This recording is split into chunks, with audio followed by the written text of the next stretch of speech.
So Bulraj గురించి ఆ క్యారెక్టర్ని క్రియేట్ చేయడం వెనకాల జరిగిన స్టోరీ గురించి ఏమైనా చెప్తారా? అంటే యాక్చువల్గా ఓటీటీ అనేది it's like it's for an entertainment, but at the same time you have to be cautious with the kids. Correct. ఎందుకంటే దాంట్లో ఒక్కొక్కసారి తెలుగు మరి ఇంగ్లీష్ ఫిల్మ్స్కి బూతులు చాలా ఘోరంగా ఉంటాయి. డబ్ చేసి మీరు గమనించారో లేదు, ఇంగ్లీష్ ఫిల్మ్స్ని డబ్ చేసి హిందీ ఫిల్మ్స్ని డబ్ చేసిన బూతులు మరి టు ద కోర్. మనీ హేస్ట్లు. సో నాకు అనిపించింది వాట్ ఇఫ్ పిల్లలు ఎవరైనా చూస్తే వీటి ఇన్ఫ్లుయెన్స్ పిల్లల మీద ఎలా ఉంటుంది అనేది. సో అది చెప్దామని చెప్పి ట్రై చేసాం. కొంతమంది ఎక్కడో ట్విట్టర్లో అక్కడక్కడ నా ఫ్రెండ్స్ కొంతమంది అడుగుతున్నారు, పిల్లలు ఇలా బూతులు అనొచ్చా అంటే బాబు ఫ్రెండ్స్ మేము పిల్లలతో తిట్టించట్లేదు, కొద్దిగా జాగ్రత్తగా ఉండని చెప్పాం. సినిమా చూడకుండా జస్ట్ వాళ్ళు ఏంటంటే తిట్టిస్తున్నారు ఓ దగ్గర ఫీల్ అయిపోతున్నారు. అది ఏమి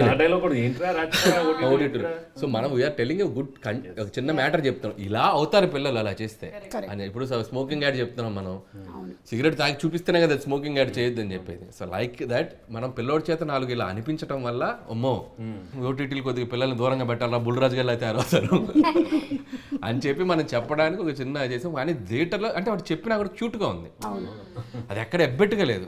పీపుల్ ఆర్ ఎంజాయింగ్. వాడు క్యూట్గా తిడుతుంటే. So in that way